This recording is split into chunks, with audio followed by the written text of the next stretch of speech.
completely offline. Let me write him and tell him I'm back up. So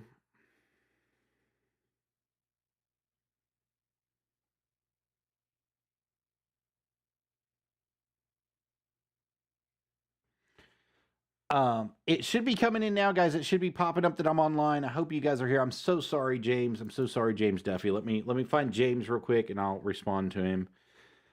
James.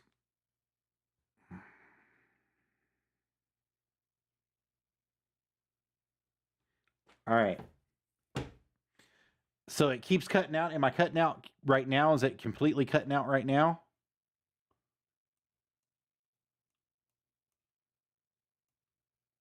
Are you there? Is everybody there? Somebody here?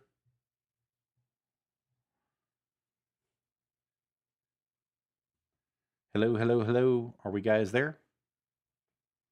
It says I keep cutting out. Am I cutting out currently? Does it sound horrible currently? Or does it sound like I'm backing off from the mic and it's just getting lower? I'm trying to stay about 6 to 8 inches away from the mic. I went through a little class this past week with one of my friends who has this mic, and he was like, "You got to angle it a little bit and talk into it." So I'm trying to get it directed there. But so back to what I was saying is, Championship One Wrestling has some stuff that's going on currently with some people that they have brought back into the promotion. And I was actually speaking with one of them earlier today, and I was asking him some questions about what happened and some things, and we're just going to leave it at that. But there's some things that you do when people come back to your promotion, you know, like it's kind of wrestling folklore. So you either put somebody over who's coming back, or you drop them as soon as they come back and make them seem like they're nobody or nothing. And you know, so with exactly what happened, I can't get into it because that'll give away, you know, Wrestle Talk for Saturday. But you know, what's going to happen is, you know, when people come into your territory and they've been in your territory and they've been established in your territory and they've worked themselves a good name in your territory, they get hot. And then other people want them because they're hot, so they have to leave and they have to go somewhere else and they have to do other things while they're in your territory. For some reason, my mic is making a weird noise in my headphones. Is it making a really weird noise while you guys are out there? Can you hear me now? Is that better or worse? So, as they leave your promotion because they're hot and they're going into a different territory, you know, they might be hot in your territory, but these people may have never seen these people wrestle before. So there's a time honored tradition of either putting that person over against somebody who's over, or you make them drop against somebody who you're trying to put over as a jobber, you know, and the jobber is really a lost cause inside of the wrestling business now. And, you know, some stuff happened there. And I kind of, you know, as a fan first, you have to think of it as a fan first and foremost. As a fan first, you know, there's some things that happen in wrestling sometimes that just don't agree with you. You see stuff that you just don't agree with. Some things happen that you just don't agree with. But eventually, what happens is those things will start over time to make sense as the storylines develop. And that comes with creative, right? So, as a new person comes into your territory, one of the two things happens. You put them over as the best thing ever, or you put them in a position to where they're jobbing for somebody that you're putting over in your territory currently, and you make that person earn their respect and earn their spot in that territory. And I understand indie wrestling is absolutely 100% hard. It's 100% hard to get over with a crowd that you've never related to. But you know, there are some people that do it really well. There's some people that know what they're doing really well inside the wrestling business and know how to work a crowd and get them from scratch and know how to move that crowd to a position of favoritism, whether they're a heel or whether they're a baby face. And those people will succeed inside the wrestling business, whether they're being a jobber today or they're being the man tomorrow with the title. So that's how you have to view that thing is, you know, we're talking about Championship One Wrestling and some stuff that happened with them as well. And also SummerSlam 1990, also the Santino Marella effect when he won that United States Championship. So there's a lot of things that have happened. So Santino jobbed so long, and this is where I'm coming full circle here. So right, so Santino Marella jobbed so long for the WWE that it was time to get his payback, and he got it in a big way. So that's what we got to see there. So, and then the second thing that you've got to notice is for SummerSlam 1990, the way that they built up that tag team match, the Hart Foundation were the jobbers of the crew at that point in time. Even though they were an established tag team and established wrestlers on their own, Jen the NOI Hart and Bret Hart were considered jobbers at that time.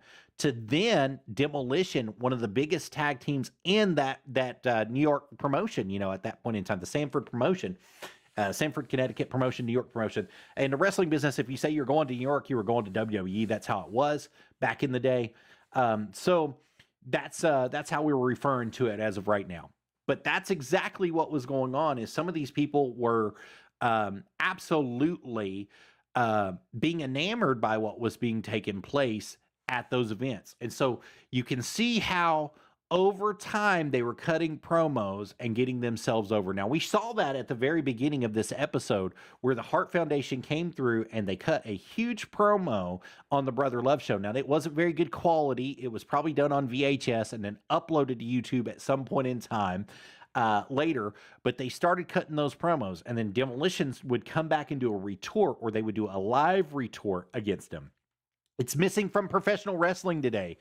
That's what gets people over. That's what makes it believable with the crowd, is you have to have the storyline, but not only have the storyline, but have the rivalry be real. It has to be real in front of the crowd each and every time they go out.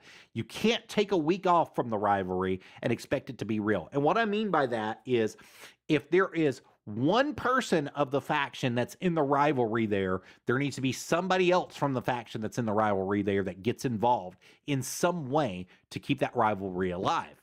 So there's lots of good stuff that happens inside this, but this ties into management too. So let's say, so for our area, we have a great manager, the manager of Legends and Champions, Mr. Gabe Walters himself is in this area. And let's say he's going into an area where Tony Falk, the one of the great USWA champions of all time, is there. And Tony Falk is a manager now, but let's say he's managing his son LT. Let's just use this as an example, right? And Gabe is managing somebody that's moving into that territory that's never been in that territory before. Well, they already know as LT Falk whether he's a good guy or a bad guy, but they have no idea who Gabe Walters is bringing into this territory. And they're going to have to build him up to be whatever he needs to be against whoever. Now, Gabe is an excellent heel manager. I'll give him that. Never seen him be the good guy manager yet, but that is going to be coming one day, and I know it is, and we'll be able to see it, and I hope it comes pretty soon, Gabe, to be honest. If you're watching this show, I'm giving you a good shout out here because I want you to know what's going on. Now, I have seen Tony Falk do both. I've seen him be a heel manager, and I've seen him be a great promotion style manager for a babyface. I've seen him do both on both sides. I've seen him do it both with LT, to be honest with you. And I'll tell you this, the crowd reacts totally different whenever you're a heel versus whenever you're a baby face. And whenever you're a manager, especially, they react totally different. But you know who had it together? You know who really had that together and that made it a lost art was Jimmy Hart. The mouth of the South, Jimmy Hart. Now, I know I'm going to get a lot of heat for this and a lot of flack for this, but go back and look and you watch those videos where Jimmy Hart is putting over Hulk Hogan. Watch those videos where Jimmy Hart is putting over freaking Earthquake. You watch him whenever he's out there and he's managing certain people, he's building them up the way that they need to be. The absolute 100% way that they need to be. So, and that's the same thing that happens whenever you move into a territory. Whether they have you as a baby or a heel and you're a manager and they have you managing a baby or managing a heel, you're going to get different reactions for what you do and how you help your performer, your wrestler, your talent get over inside that business. So let's say we've already mentioned Tony Falk and LT Falk. So let's say Tony and LT are in this area and they're being portrayed as bad guys. And Gabe Walters is already a bad guy, but now he's got to switch because they're going to do a flip to make whoever he's managing today a good guy. So Tony is going to get over there and he's going to pull every dirty trick out of the book while the ref's not looking, right? He's going to get over there and choke them and slap them and punch them and hold them against the ropes and pull their hair. And he's going to do everything that Gabe Walters normally would do. Well, Gabe's going to finally have enough of it, right? And he's going to get involved with Tony and it's going to be a confrontation. That's how it's going to be taken down. Something like that's going to take place, right? And it's going to build and build and build until that moment happens. So you have to look at it from both sides of that aspect, both sides of the business, and you have to see where it's going to be moving to next. So that's where we're at right now, guys. That's exactly where we're at. I'm sorry. I'm so sorry that the live stream cut down and cut out. They were doing a little bit of work for AT&T earlier, and I'm in the comic book studios, which is ran by AT&T. And so we were having to deal with some stuff that was going on there. So I hope each and every one of you are here and can come back and definitely see some stuff here. So let me see if I can pull up some footage over here. I'm trying to get it to pull up for that SummerSlam rivalry and see if we can do it. I'm a little bit farther away from the mic than I like to be.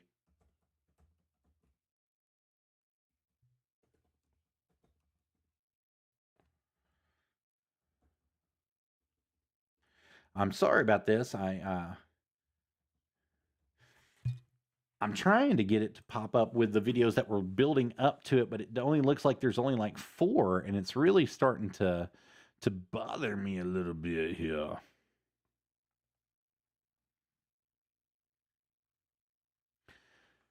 So Axe Smash and Crash actually put over the Hart Foundation by turning them the way that they needed to be and showing the world exactly who they were supposed to be during that. So let's talk about the peak of the Hart Foundation. Give me a second. It's trying to be crazy here. Let's go live. Let's hit this live footage real quick. And we're going to check this out. So this is kind of the turning point of how the Hart Foundation has moved up. Your finger what a match account gives you access to thousands of top brand names and everyday essentials. What a match that was. Just to watch it live, just to have it live back in the day as a kid, that was just such a great match. And that's why I'm saying, they built the drama up so much that it made that match, it made it what it was. And so, like I told you with the Santino Marella stuff, the drama was already there. It was just a matter of bringing it out in the way that it needed to be brought out. And it was a matter of performing it the way it needed to be performed and done the way it needed to be done.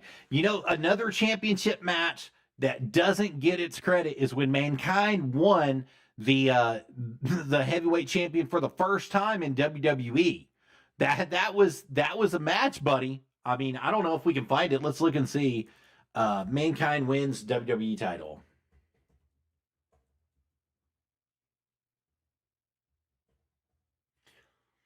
For the first time. Let's see if it pops up. I've been told several times in several different interviews that I've been a part of that Mick Foley did not have the iota to know that he was actually going to win, that was a surprise for him. The ending was a surprise for him. And so it made it to where it was something very, very special for him. And I believe that everybody else who was in around the ring knew exactly what was going on, but he didn't know that was going to be happening the way that it happened. He was just out there playing a part. So, but you can see the drama, how the drama is built up. The formula is there. The formula works if you work the formula. If you work the formula correctly, it will work for you. It will always be there for you. It will always be there and be outstanding for you if you work it properly. And that's what's happened here is that formula comes back. That formula comes back and it starts working itself and making itself to be what it's supposed to be and do what it's supposed to do, how you're supposed to do it. And it'll work each and every time. Now, there are some things that are surprises to each and every person that come out. And it should be. The fans should be surprised at every match. There's some things that do give away or give less takes in certain things. So during that era, you had a bunch of hardcore matches, right? You had a bunch of chair shots. You had a bunch of table matches. You had a bunch of ladder matches. You had a bunch of stuff that was going on. But if every match was a ladder match, could you get the same pop out of it as you did the first time that ladder match was shown? And that's what you have to ask yourself. So how is this going to tie into the Hart Foundation? It's really simple, because of the way that they built the promotion up, the way that they built those matches up, the way that they were regulating them to come out and be the top match. And it really wasn't supposed to be a top match. It was just supposed to be a nice little rivalry match that turned into being the top match overall for that period of time that was happening at 1990 SummerSlam. So the way that they built it up and the way that they promoted it and the way that they came through with it, it made a difference for the fans directly to be a part of wrestling as it was taking place. So the same thing has to happen today. You know what? Really, there's a couple things missing, like really missing from the formula. First and foremost, managers. We don't have enough managers that actually are managers anymore. WWE has Paul Heyman. Name me 3 other managers that you know of that are decent managers. I can name one, MVP, if he's still doing it. So you have to look at that aspect of it. You got one other manager that's actually a decent manager inside the company that could actually put somebody over, be that heel, be that person for somebody where they need them to be. The other promotions, it's just kind of give and take. So I'm going to say something that's going to be really controversial. TNA had Jamie Stanley there for a while, and Jamie Stanley knew how to talk. He could talk the talk, but he couldn't walk the walk when it came down to it. So, and I hate to take that view and that aspect on it, but that's absolutely the truth, is you can't take that view and you can't take that aspect and you can't be that person if it's going to be like that. So, you know, who else do they have? Who else do they have that could be a manager that's going to be that way? Aaron Stevens. Aaron Stevens has proved more than one opportunity and more chance that he's got that he is the manager in NWA that you want to be. Austin Idol is another one of those managers that's there. Joe Kazana is another one of those managers and also promoter that's there that knows how to get the crowd involved and knows how to get them riled up and knows how to get everything working smooth and good and keeping them on target with everything that's going on. So you have to look at it from that side, that aspect of it, and that ratio that's going into it is when your managers start getting involved and they start making it a believable show again, it becomes believable to the people. The second thing is how you promote your people, your baby faces and your heels, and how you put them up, how you card them, how you make sure that they're going to be going through. Now, we talk about this stuff each and every time on Wrestle Talk for a couple reasons. For one, you know, we want wherever you're at, if you're holding a show, wherever you're at, we want you to have the best show possible. We want you to be able to take and learn and move from this business and grow in this business and move to the point to where you don't have to worry if the business is going to be there for you or if you're going to have one person show up and it might be your main champion's mom. You know what I mean? That's we want you to put fannies in the seats. We want you to put butts in the seats. And the best way to do that is promotion. You promote yourself out there. You definitely shoot promos. You put them out on social media. You put them out anywhere you can. You put out whatever is going on inside the world of wrestling to you directly out there, and it produces a great sound for you guys. So it makes sound bites for you, number one. It makes video bites for you, number two. And then they had the formula right in the 80s. They had it. Shoot your promos live. Shoot a live promo. Make sure that live promo is what is needed to be done. Good guy versus bad guy. Or if it's one single person, wait a few minutes, wait a segment, wait a match, and have them do a retort. You know, have them come back out. Have whoever was the bad guy against the good guy do the retort. Or vice versa. Start with the bad guy. Let him say his piece and get it over with. Wait a little bit and have them do a retort. Or in the middle of it, bring the good guy out to them. That's the way that you work your wrestling business to make sure that it's profitable. Then there's other things that you can do too. So look, nobody wants to go to a lame duck show. And what I mean by that is nobody wants to go to a show where every finisher is the same. Every ending is the same. Every person is the same. You build characters.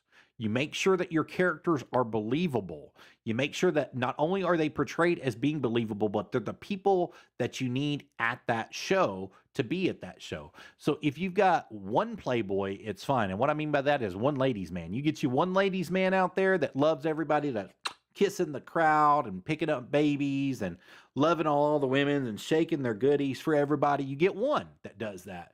You don't have 30 show up on the card that are like that's all they do. That's their gimmick. They're the pretty boy. They're the playboy. You don't do that. You get one person to do that. And so the next person that's on the card might be insane, like absolutely mentally certified insane that's on the card with them. Well, you don't have two people that are mentally certified on the card insane. You know, what's the fun in that? Then you might have one person who's an MMA fighter, like their MO is the MMA. You know, that's what they do. They're 100% MMA. Then you have a magician. You see where I'm going with this? Like, not all the characters are the same. Not everybody's stick is the same. When you have everybody's stuff be the same, it becomes redundant and people start falling out of your show. It's just what happens.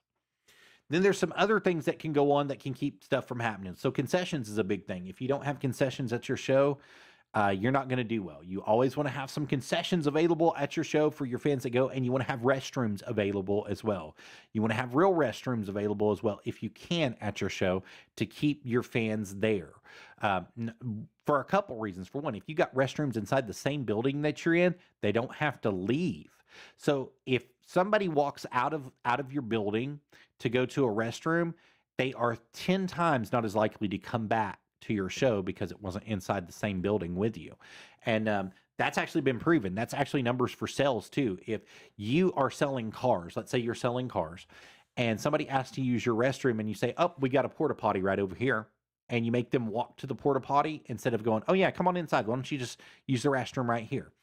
See, it's all about service and convenience. That's what people are missing inside this business. It's about service and convenience. It's convenient to have a restroom inside your building, but it's service to make sure that it's available for the people that you're here, that are there paying your bills.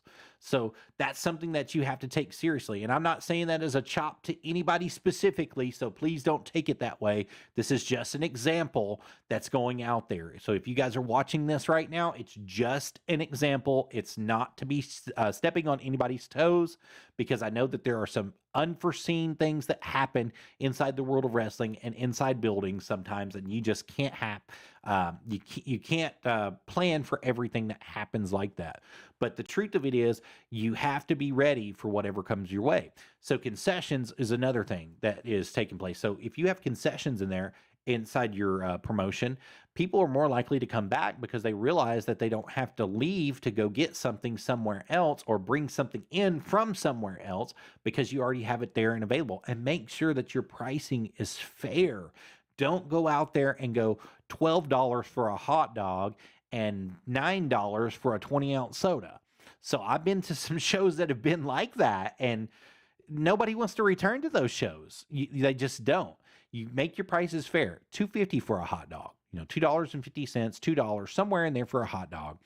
If you want a soda, do $1.75, $1.50, $1.75 for a soda, something like that. Make it fair, make it reasonable, so that they feel like they're getting a deal out of it. Or $1 if you get them if you get your stuff at Sam's Club or Costco or whatever, sell them for $1 a piece, man. Make the people feel like they're getting a deal. And then merchandising. So a lot of the smaller little expos have tables set up that people go to, and at those tables they have this wrestler from this promotion, and they've got their centerfold pictures, they've got their merchandise, they've got all their accolades that are sitting right there, and then they've got other things that are available to you as well. Meet and greet photo, they have green screens that have photos on them, have different things that are available. Make sure you have something so that the fans can get involved and engage with your promotion. That's a big thing too.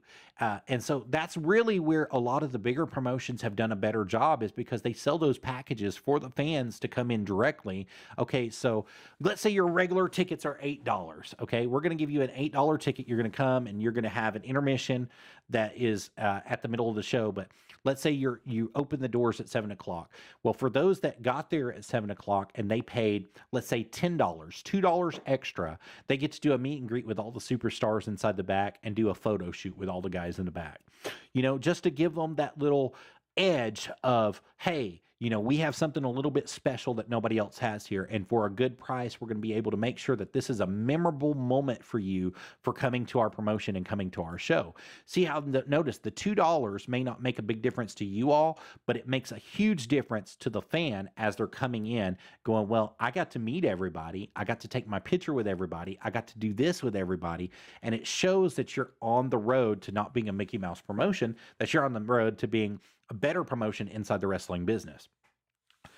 I know everybody doesn't start at the same level either. I know that some people were inherited into the business and they inherited multiple millions of dollars worth of equipment, and they had different things that were already a luxury to them when they got into the business, versus somebody who's starting a promotion by buying a $10,000 or $12,000 ring, and they had to pay for it all themselves, and they're trying to get that promotion up and running from the ground. I know that. I absolutely know that it's a lot harder on you guys that are out there as smaller promotions to run inside the world and make a bigger promotion out of it. So what you have to do in order to make your promotion actually accessible is you have to advertise. And I hate to say this, I do, because there's a lot of ways to advertise, but the best is word of mouth. The best is, so if, and this worked for cars too. So if somebody bought a car from me and they had a great experience with me whenever I was selling cars, right? And they had a wonderful experience with me, they would tell all their friends, hey, you need to go see this guy, and he's going to take care of you. He's going to make sure. He really listened to me. He listened to my concerns. He tried to figure out what I absolutely needed, and he did the best he could to get what I needed and put it out there. The same thing is going to be said in the wrestling business. If you take care of your customers and you take care of their concerns and you take care of the little things for them in advertising, then it goes a long way. And that is, so you have concessions available, you have the meet and greets available, you have the photo ops available, you have different things available for your fans to be in your promotion and doing. It makes it a lot smoother and makes it run a lot better for you, because number one, that dude is more likely to bring his friend next week. So now you've got two people who are coming to your show on a regular basis. Number two, they're more likely to do something like this where they go out and they say, hey, let me tell you about this promotion. I want to tell you everything that happened, and this is awesome. Let me show you. I took pictures on my phone. I have everything available right here for you guys so that you can see it right now. So the word of mouth starts getting out. It starts moving like this and starts moving through. So that helps you. Then number two is making flyers. I know that this is redundant, but let's say you make 100 flyers. You might only get a chance to put 25 of them up out of that 100 that you made, but you made an investment into those 100 flyers, right? And so you start going to businesses and you start doing it door to door, and you start advertising where you can advertising. Well, you know what happens in advertising? People see that and they remember it. Boom. They remember what they saw. They remember who was going to be on the card. They remember what was going to be there, and then they go through it. Then the third thing is you market yourself. You make yourself marketable in the social media market. And that's what we do here. We try to make stuff social mediable and marketable inside that market so that people can see, they can hear, they can feel. And if that means you are on 30 websites, you have to keep up with 30 websites. If that means you're on 4 websites, you have to keep up with 4 websites. Whatever you're on that you get your marketing on, whether it's TikTok, Facebook, Tumblr, Mixer, LinkedIn, wherever you guys are at, you've got to keep that up, and you got to keep it up on the regular. So if you put a new show out every week on one particular platform, you keep that show on that particular platform as long as you can until either A, you have to move because there's no other choices, you have to move, or option B is until they decide that they're going to shut that platform down. You have to do the little things to make it work for you guys. And so with Wrestle Talk, I posted on the Championship One Wrestling page last week, or yesterday actually, and I also posted on the C1W fan page last week that Facebook changed their live streaming capabilities. So there are certain people that are not allowed to live stream anymore, and they are taking it serious, and they're monitoring more live streams as they come in. So if we're not grandfathered in, the final change is going to be April. It's like April 26th or April 27th, from what I read the other day, from what I read yesterday. But if we're not grandfathered in, we definitely always have our YouTube channel, which is Nerdy Gaming with Arabbidb3aver 132. We always have our Twitch channel, twitch.tv/Arabbidb3aver. So I already had other outlets that were doing Wrestle Talk on, right? So if I have to move, it's just an easier move for my fans to come over because I've already got the outlet already set up. I've already got it scheduled. I've already got things going on those platforms for you. And so you're marketing yourself into the world of social media and putting yourself out there in social media. Then you've also got physical things. So everybody has seen this and everybody knows that this exists. It's called a billboard. So I know you may not have hundreds of dollars to spend on a billboard or $1,000 to spend on a billboard, but you find one that's cheap that you can advertise for, let's say, 20 days. You don't even get a whole month. You just want to do it for 20 days or 10 days or whatever. And you just work it out. They'll work it out with you. Trust me. Especially some of the ones now that are digital, they'll work it out with you for whatever they can do for however long you want to pay for, and they'll put you on there. And you know what? You might get a 20-second spot on that billboard and it flips, but in that 20 seconds, you might catch 1,000 people or 2,000 people who have seen it who say, well, you know what? I think they got a good card. Let's show up to their promotion. So you have to market yourself. It's called marketing and availability. You're putting yourself out to the market to be marketable. So you're making sure that people know who you are, your brand, your specific thing that you're doing, and you're going from there. And so that's really what the world of wrestling did at that point in time.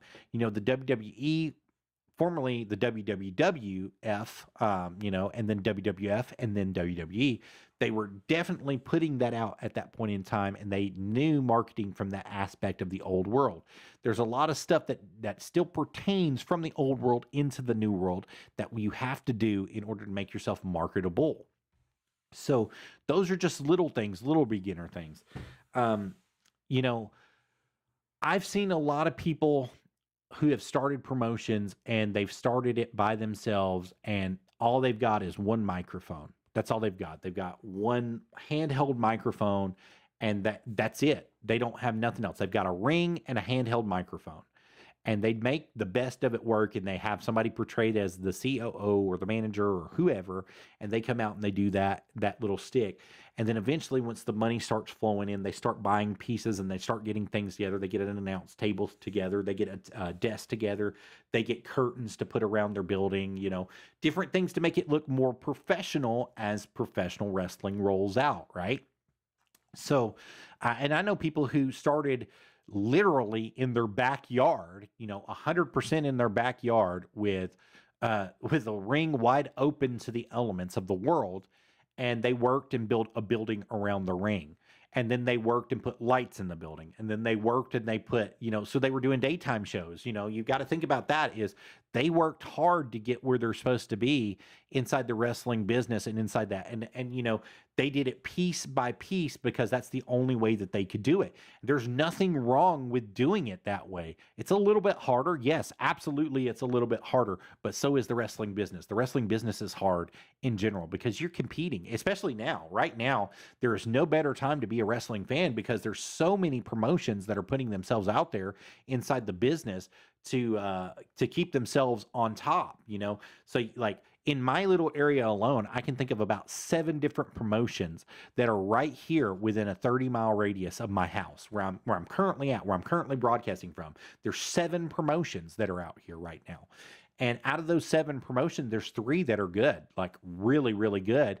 And they are definitely on the cutting edge of what's going on in the wrestling business, with people that are coming in as big names, have people come in on the regular as big names and moving people out. So, and I'm not going to name them, but one of them, I show up to one quite regularly.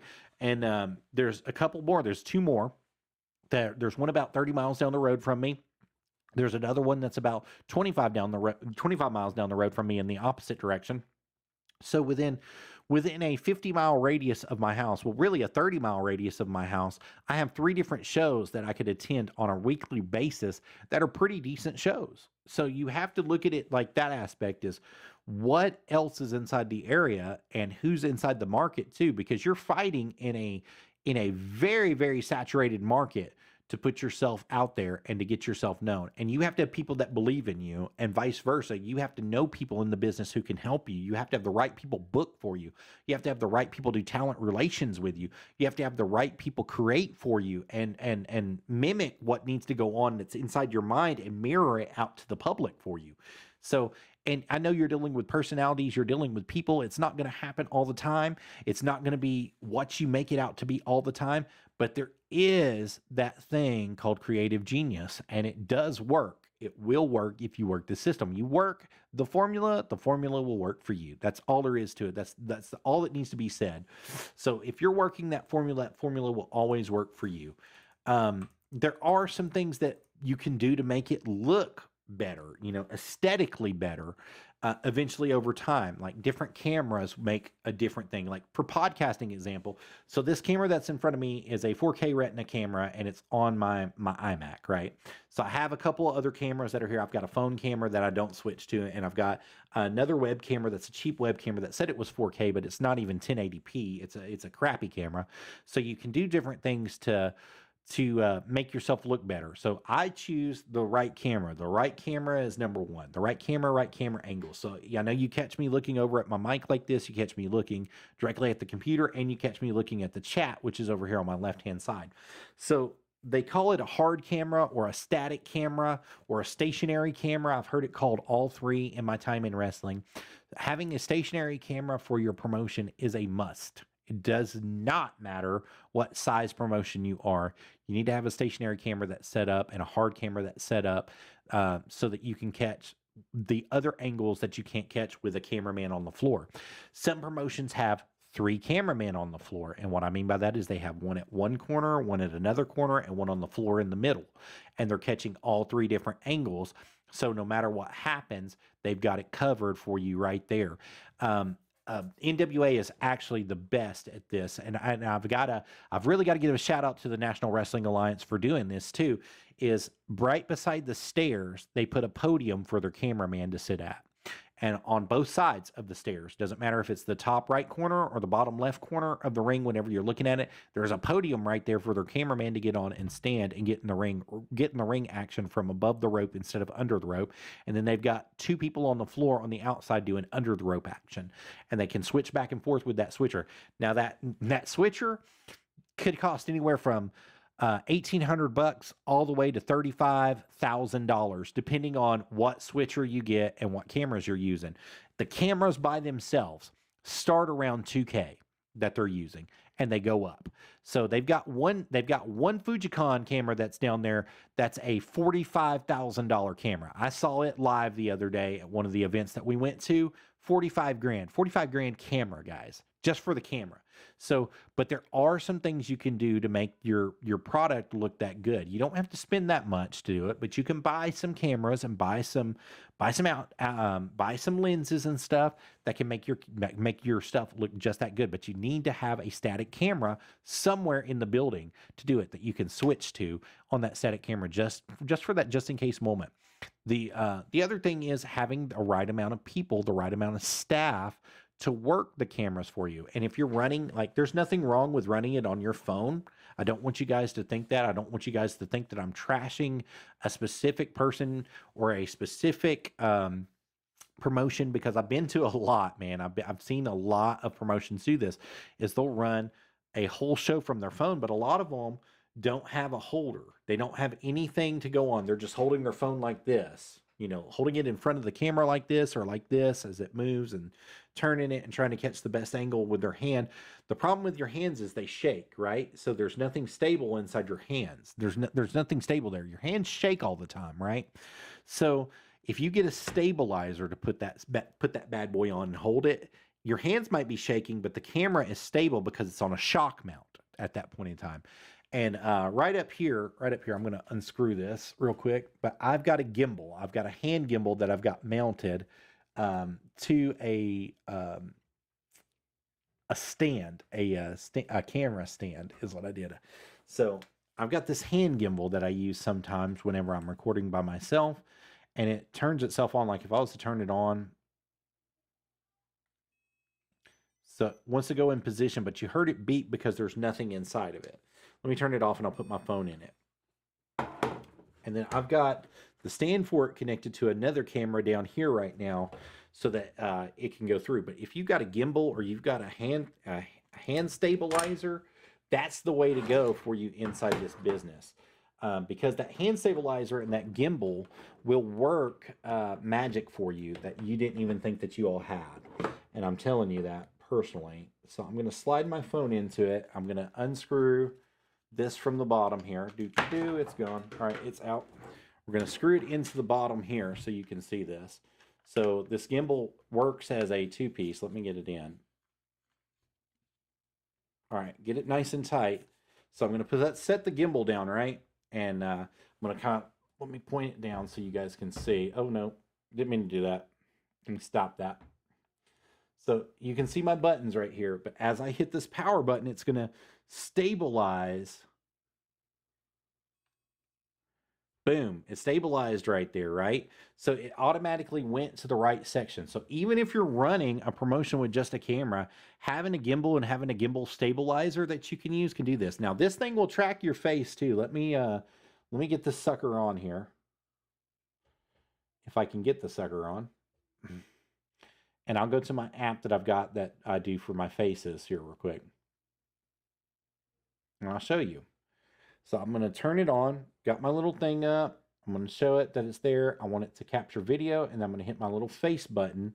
Tell it that I want it to capture my face, and it's going to start looking for me. Hello, I'm right here. So my hands are not even on it, and I can get it to move whatever way I need it to move. So it's tracking me as I'm tracking it. So there's little things you can do inside the business. If you have, I mean, this wasn't very expensive. This gimbal wasn't very expensive. This was $40 on the TikTok shop. I've seen them go anywhere from $100 to $300 depending on the brand. This one does everything that the big brand does, but this was definitely a TikTok shop one. And I can zoom in on my face. I know you guys can't see it, but I can zoom and turn the camera with this and move it in and out with that as deemed fit, you know, for me. I turned it off. Let me turn it back on and I'll show you guys. All right, so once it pops back up, right, it's looking for my face. So I can zoom in. I can zoom in all the way on it, right? The door, I can go all the way up to 4K zoom on it and back. So I can zoom in or zoom out as needed. And then I can also rotate the camera manually if I needed to. But if I put it on the face, if I tell it to look for my face, boom. Catches my face here. Come on, catch my face. Tell it to catch my face. There it is. All right. So now I'm going to move it back and you guys will see it'll move with me. My hands are here. It's moving with me. Let me get it in the camera here. So my hands are here and it's moving with me as I move. See how it's focusing on me? So there's little things that you can do to buy. This will last about 4 hours worth of battery life. So if you're putting on a show, you have 4 hours with it. And if you do an intermission for a 15 or 20-minute intermission and you have a fast charger for this thing, it'll charge directly up and be at 100% within an hour. So you have to look at it like that. There's small little things you can do to make your promotion look better and do better and be a better program overall. And you can actually change the camera from the front facing to the rear facing camera on this too. You don't have to just be stuck with what they gave you. You can do all that as well. So those are just some small things. And as I told you, we started out with SummerSlam 1990. We started out with the Axe Smash and Demolition thing. But what that did for the Hart Foundation, that whole storyline threw them extremely over the top. It threw them where they needed to be. Santino Marella, when he won against Jack Swagger during that same thing, it threw him extremely over the top. The Rock was talking so much smack to Mankind that people forgot that he was even there, that he was even a part of that. Thank you guys for being here. I appreciate you guys so much. But you know, that's just the deal, is you just have to realize that no matter what's going on, that those rivalries are real and they got to stay real. That's my rant. That's what we got going on for the night. And I think that's going to be enough of Wrestle Talk today. We'll definitely come back at a later date with you guys. Excuse me. We'll definitely come back at a later date with you guys and get with you guys later. So the time is currently 5:36 p.m. It is time to end the stream. Thank you, each and every one of you, for being here. Those of you that joined me live on Wrestle Talk, I hope that you got to see both of these episodes. I'm so sorry if you didn't.